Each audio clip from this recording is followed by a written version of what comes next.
Hi, it's Ramsey Dewey, over here in Shanghai, China. I have received a ton of questions about Zhang Weili and her recent win in the UFC. She's now the UFC Women's Strawweight Champion of the World, a historic moment for the People's Republic of China. Now, the question I get from the folks on the internet is, what do I think of this fight? And the question I keep getting from folks over here in China is, do you think it's fake? And I hate the fact that over here in the People's Republic of China, we have to ask that question. And a lot of you outside of China may be a little confused about why that question's being asked. I'll give you a little history lesson about mixed martial arts in the People's Republic of China. I've lived in China for over 10 years. And I got into the MMA scene here shortly after arriving. I was actually thinking about retiring from professional mixed martial arts back then, but I got roped right back into it with the promise of money. And that's a very appealing promise to a prize fighter. And they were paying pretty well at the time, and so I jumped at the chance. Did a bunch of fights, Muay Thai fights, Sanda fights, MMA fights, K1 fights, all kinds of different combat sports over here. And I'll tell you what, most of them were rigged and worked fights. Most of them were fixed fights. They were set up so that whoever the promoter was backing or betting on would always win no matter what. Some of them were ridiculous, absolutely ridiculous. The first fight I had here in China, the first professional fight I had in the People's Republic, was for the show which was called Ultimate Wrestle, which was a vehicle for the fledgling China top team to shine. And oh man, this one was worked, but bad. If you're not familiar with that term, a work versus straight shooting, those are old catch wrestling terms. A worked fight is basically a faked fight. It can be worked a couple of different ways. It can be worked on the end of the fighters, or it can be worked by the end of the promoters or the officials. This was the latter. So, one of the most glaring examples, my friend Marcus Waters, he is currently a BJJ black belt. He's the coach at a gym in Boracay in the Philippines, I believe. At the time, he was coaching Tiger Muay Thai in Thailand. And Marcus is good. He's a very good jiu-jitsu guy, great fighter, and he went out there and he fought, what's his name? Juma Bieke Tuershun. And in the opening moments of the fight, Marcus went out there, clinched up, tied up with Juma Bieke, and did a flying armbar. Brought him down, Juma tapped out. And here's how badly this fight was rigged. The referee goes over, holds up Juma's arm. You know, the guy who just tapped out to that cool highlight reel flying armbar that everybody saw. And I was there ringside. I'm watching this like, what? Are you kidding me? And this was the first fight of the night, which set the precedent for the rest of the show. Not just that show, but basically the next 10 years of combat sports in China. There were so many fixed fights. Man, I remember at one point I went in for this fight. It was supposed to be an MMA fight, and they gave me boxing gloves. And I said, "Is this a kickboxing match?" They said, "No, MMA." I'm like, well, where are the MMA gloves? No, just use the boxing gloves. You can't really grapple in boxing gloves. But I tried and couldn't get a good hold on anything, and so I, after 3 rounds of fighting, managed to get this guy in a triangle choke. And he tapped out. And I thought, okay, it's over. Good, I'm exhausted. Grappling in boxing gloves sucks. And then the promoter whispers something to the referee. The referee comes over and says, "Round 4." I'm like, what are you talking about? This is a 3-round fight, and he just tapped out. And the referee's like, "Fight!" The guy comes at me again. Round 4 expires, and round 5.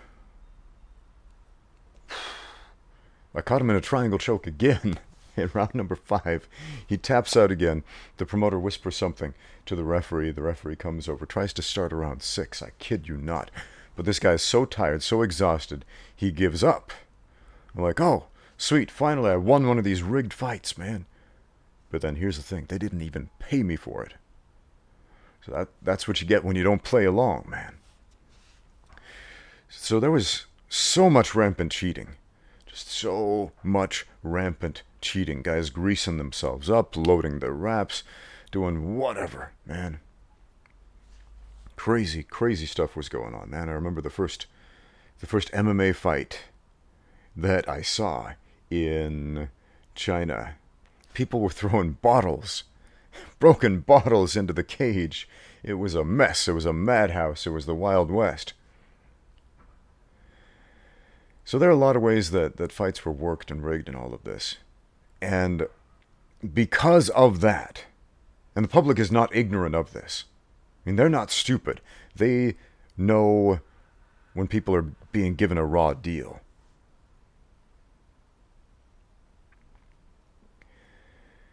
And I think they're very aware of the situation, most of them. And so when Zhang Weili won that UFC belt the other day, doubt was in the minds of the public here. And they had to question. And I hate the fact that they had to question. Is it legit? Was it worked like those other fights? Was it fake? Was it rigged? Did they pay off her opponent?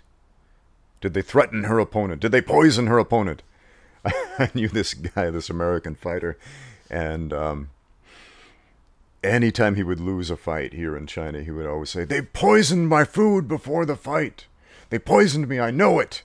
Those jerks." And man, I don't know if that was true, but I've seen enough shady things to seriously consider that point.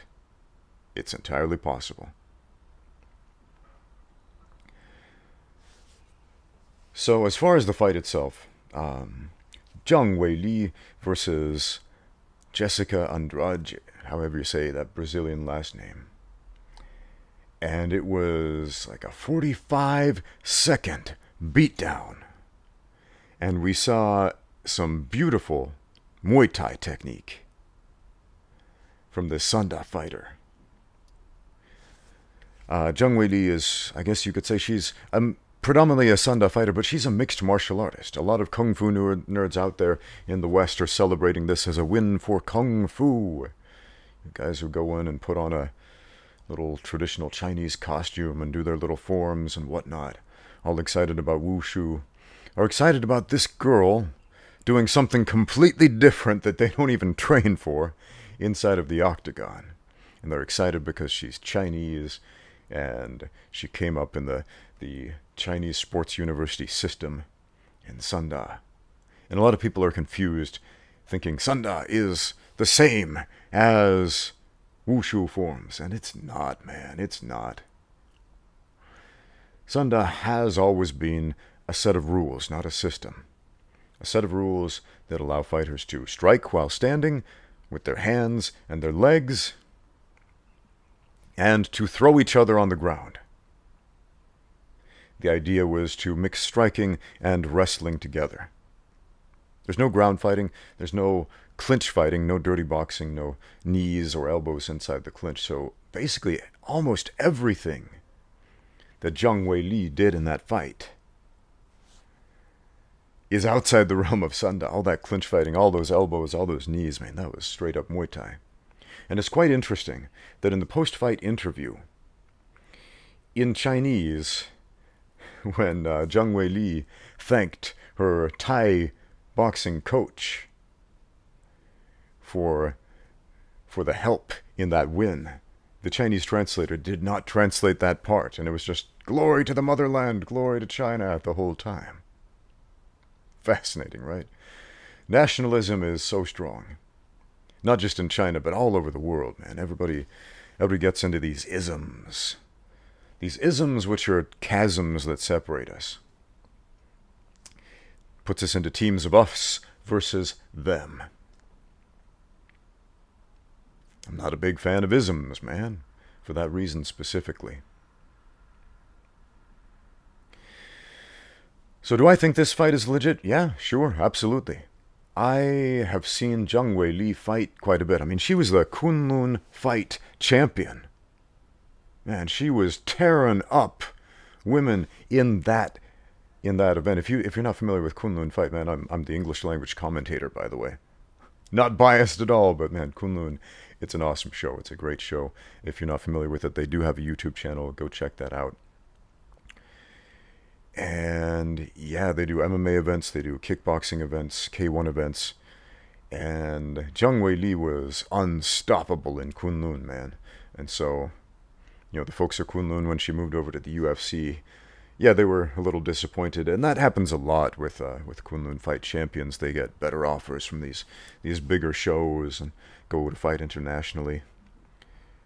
But yeah, man, Kunlun it's like this breeding ground for talent over here in China. So if you want to see what's going to go on the world stage next, man, turn an eye over to Kunlun fight. It's some fascinating stuff. But yeah, Zhang Weili, she is legit. She's absolutely legit, man. I've seen her fights. I've seen her MMA fights here in China. Her Kunlun fight, tear, man, just epic. And so I was not surprised that she was able to win the UFC belt. Not surprised at all. I'll tell you this, I knew straight up that the first UFC champion from China would be a woman. For the simple division that women's mixed martial arts here in China, while it is such an incredibly niche sport, there are some really, really good female fighters here. Men's MMA in the West is a much, much, much deeper and wider, more expansive talent pool. There are just so many more of them. And yeah, they're still in large playing catch-up over here in the People's Republic, trying to compete with those numbers and that experience. I mean, man, MMA 10 years ago here in China was nothing, man. Like here in Shanghai, there were a couple of guys with jiu-jitsu blue belts. There were a couple of guys who boxed. There was a little Muay Thai club. And not much else. And over in Beijing, there was, there were a couple of guys over there. In Xi'an, there were a couple of guys. It was just a couple of guys in a couple of cities who knew anything about MMA. And now, yeah, there are gyms all over the place within spitting distances of each other. I don't know where all these coaches came from all of a sudden. It reminds me of Jack Dempsey's book, Championship Fighting, when he was talking about the state of boxing back in the 1950s. And he said, now everybody wants to jump on the boxing bandwagon. Everybody wants to make money by opening up their boxing gym, whether they know how to do it or not. Because it's popular. And so we have all of these unqualified boxing coaches who don't know anything about fighting or self-defense or how to use their fists to win a fight. And I'm afraid China is entering that phase right now. The MMA is popular, MMA is neat, and so let's all jump on the bandwagon whether we know how to do it or not. The plus side of that is, if they keep trying, eventually they'll figure it out.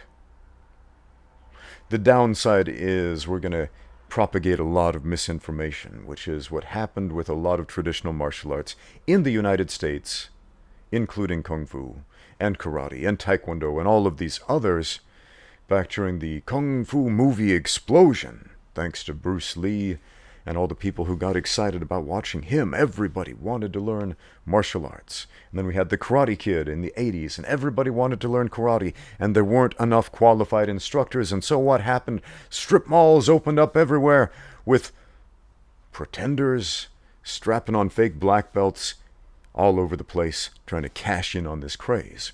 So we have the same thing over here in China right now. So I'm afraid that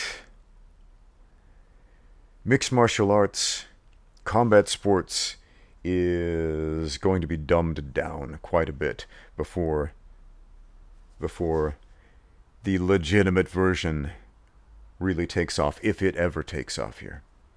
Legitimate fighting has always been and probably always will be a niche sport. And for those of you saying, Ramsey, you're saying niche wrong, it's niche. Guess what? That word has 3 acceptable alternate pronunciations. Niche, niche, and niche. Look it up in the dictionary. Guess what? The English language is a diverse language, and there are multiple acceptable alternate pronunciations for many words like banana and banana, tomato and tomato, ben, bean. Whoa! Schedule, schedule. Did you know that there are many different countries in the world where English is spoken, and they all have their own unique dialects, and within those countries there are many different dialects and pronunciations of all kinds of different words? Well, that's a tangent. It's the exact same thing over here in China. Outside of China, people will say, hey, do they speak Mandarin or Cantonese over there? But the thing is, there are way more dialects than Mandarin and Cantonese. There are like over 400 different languages, not just dialects, but languages in China alone. In Shanghai, there's a language called Shanghainese. Did you know that? Almost every major city has their own language or their own dialect, sometimes multiple. So Zhang Weili, she's from Hebei province, and I don't know what her native language is. Maybe it's Mandarin. Maybe she has a hometown language. I don't know, but yeah, that's a... Let's get back to fighting here, back to MMA. So we have this Chinese champion. What does this mean for China? I think this is probably better for the UFC than it is for China as a country. Why? Because the UFC wants to have legitimate champions in countries where there is a huge potential market. And China has the biggest potential market for anything worldwide. That is why Hollywood movies are now pandering to China. If you didn't know that, Hollywood movies are one of the biggest exports in the United States. I think the biggest are petroleum products and machine parts and car parts and things like that. And then Hollywood movies are like number 4 or 5 or 6 on that list. It's pretty high up there. It's hugely profitable. And the number 1 importer of Hollywood films is China. And so a number of years ago, some American producers and directors or whoever is responsible for making money over there in Hollywood had this idea, hey, these Chinese folks are buying our films, maybe they will buy more if we pander to them a little bit more. And so we started seeing movies where they would try to court the Chinese audience by trying to show them things that they liked, by trying to appeal to Chinese nationalism. Which is kind of weird because people in China, they want that authentic American experience. That's why Hollywood movies were popular here in the first place in China, because they wanted a different foreign experience. And now everybody's trying to sell them a Chinesified foreign experience, and it's weird, man. But this sort of thing happens all over. I mean, man, if you look at the United States, if you look at the foreign restaurants or whatever, they're not authentic. They're Americanized. They're changed so they fit the American palate. And so if you go to China and say, hey, can I get some General Tso's chicken or some of that orange chicken that's so popular at Panda Express in the United States, they'll look at you like, sorry, we don't have that here. Do you want some pig's blood pudding?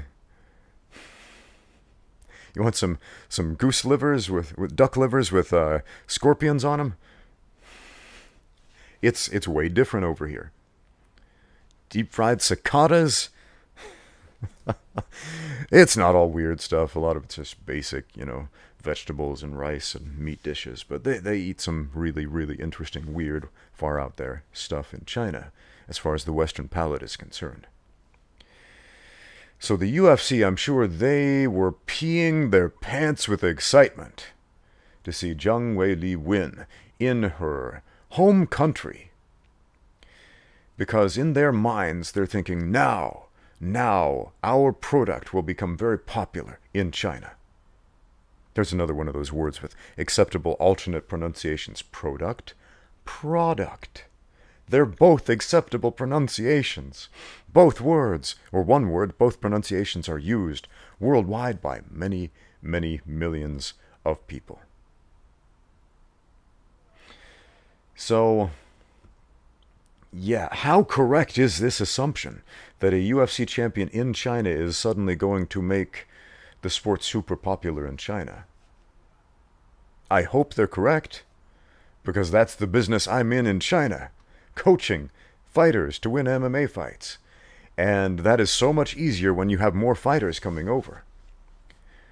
When Ronda Rousey was UFC champion, when she was tearing it up in the bantamweight division in the UFC, when she was throwing everybody on their heads and armbarring them, that was an exciting time in my gym, because a lot of women would come in to train because they saw a woman being UFC champion, doing something really cool. And they got excited about that. They had this epiphany, oh hey, MMA isn't just for guys, women can do it too. And that was really cool, because a lot of women came in and they started training. And when women come into the gym, that's a good thing. That is a really good thing for business, because that means more women come in, because when there are more women training at the gym, more women checking out the classes will see that and think, oh, okay, I feel more comfortable training around other women than just a bunch of big, scary, sweaty dudes who could eat me for breakfast. And men also feel more inclined to sign up for a gym with more women in it. Weird, right? Because they also feel more comfortable, especially starting out, being around a mixed group of men and women as opposed to a bunch of big, sweaty, scary monsters who could eat them for breakfast. And so it is a fantastic business model to have as many women as possible in your gym. So when Ronda was on top, that was the best business my gym had ever had in the history of ever. And when Ronda lost, my heart sank. My heart sank, because I knew this is going to be bad for business. As long as Ronda was on top, that was great for business, because she was a beloved champion.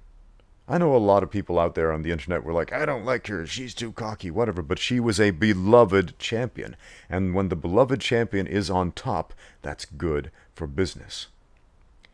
And when Holly Holm knocked her out and destroyed that mystique, my heart sank. I mean, congratulations to Holly, that was an exceptional performance.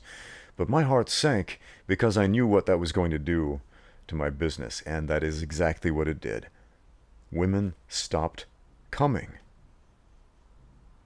Because the reality of a fight sunk in. The reality of, holy crap, this is dangerous, you can get kicked upside the head, and Ronda, who looked indestructible, who looked beautiful doing it, suddenly crumpled mess on the ground, and that's not what women like to imagine when they step into a gym. Because they related to Ronda Rousey. She was a relatable champion. And yeah, people stopped coming. Women stopped coming. And when women stop coming to your gym, enrollment drops. So Zhang Weili, how is she going to affect membership in my classes? I don't know if she's going to affect membership at all. I really don't. I don't know if having a Chinese champion is going to motivate a large or significant or meaningful number of Chinese people to sign up for MMA classes. I suppose I'll find out in the coming weeks and months. But we have to remember, this was one fight. Okay?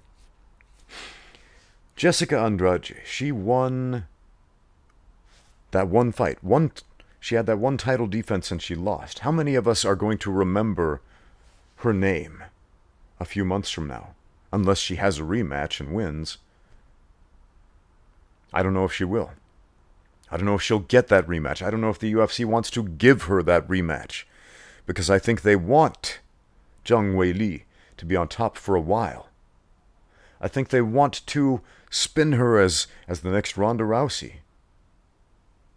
I think they're probably going to give title shots to people who may not necessarily deserve it, that they know she can beat. I think we may just well see some fight fixing in order to generate hype and excitement. Because what got people excited about Ronda Rousey? Was it one fight? No, it was a bunch of them. It was a bunch of dominant wins. It was that Ronda went in there and beat up these girls and came out without a scratch on her. And that is the fantasy that we want to sell to people, that you can go out there and you can beat up people, come out without a scratch on you, do it in dominant fashion, do it without breaking a sweat. That's what the average person wants to see. So we saw that in one fight. Zhang Weili beating up Jessica Andrade. I'm terrible with Portuguese. I'm fluent in Spanish. Similar but importantly different languages. But how many more times are we going to see that? Are we going to give Joanna Jędrzejczyk another shot against Zhang Weili? Because that could be a problem. That could be a serious problem for Zhang. We're going to give Carla Esparza another shot to shoot in for a double leg and put this girl on the ground and test Zhang Weili on the ground? Who else, man? Are we going to give those other top contenders in that division another shot? I don't know. I have a very strong feeling, once again, that the UFC is going to hand-pick beatable opponents for her. Give her a lineup of soup cans, if you will. Because that would be really good for business. Unless people start catching on, and then people start talking and saying, oh, these fights are fixed. Because as I said at the beginning of this video, that is the question running through everybody's mind in China right now. Is this a legitimate win? Or are they constructing a narrative around a fixed fight? And I hate the fact that we have to ask that question. I hate that there is doubt in my mind right now, because I know that Zhang Weili is a legitimate fighter. I know that she doesn't need the help.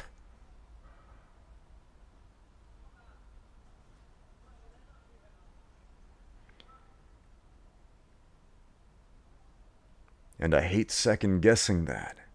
I hate second-guessing whether or not a fighter deserved that win or deserved that title shot.